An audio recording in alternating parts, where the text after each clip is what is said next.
Isolation. When someone is cut off from friends, family, and outside news, they start to lose their grounding. Humans naturally seek connection and validation.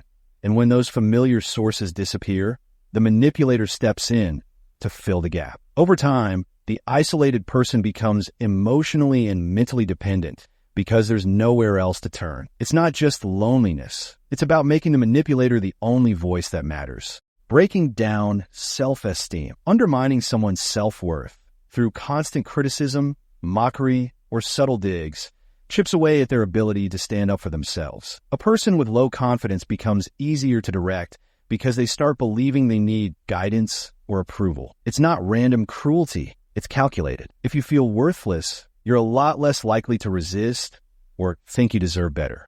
Repetition. When you hear the same message over and over, especially under stress, it starts to sink in, whether you agree with it at first or not. Repetition wears down skepticism because the brain likes patterns and familiarity. Eventually, what once sounded extreme or wrong starts feeling oddly normal. It's like a mental shortcut. Repeated ideas feel more true simply because they're familiar.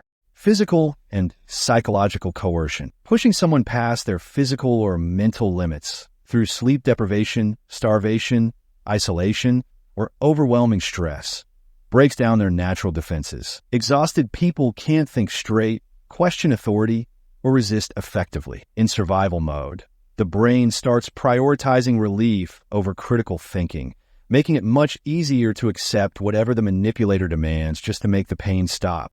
Rewards and punishments. The unpredictability of sudden praise or sudden criticism creates a psychological roller coaster. It's the same mechanism behind addiction. Random rewards make people work even harder for approval. A small compliment feels huge when it's rare, and a tiny punishment feels devastating. Over time, people learn to align their behavior perfectly to avoid emotional punishment and chase fleeting rewards.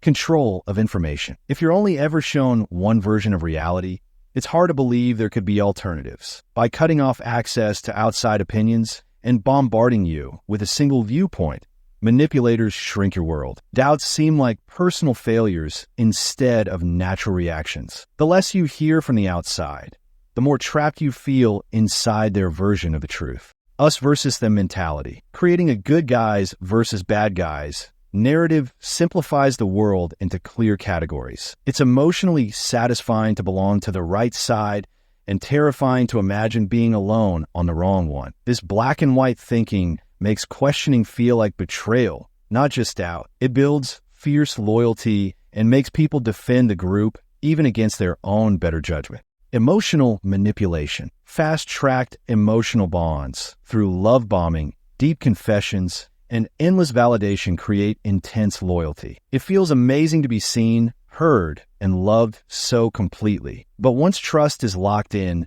manipulators flip the script. Now loyalty is expected, and any pullback feels like abandonment. Emotional attachment becomes a trap, tying the individual closer even when the relationship turns toxic. Induced hypnotic or altered states. Techniques like chanting, rhythmic drumming, sensory deprivation, even certain drugs aren't just weird theatrics, they literally mess with brain chemistry. When you're in a trance-like state, your ability to question or resist shuts down. It becomes much easier to implant ideas because the critical filter, the part of your brain that says, wait a minute, is offline.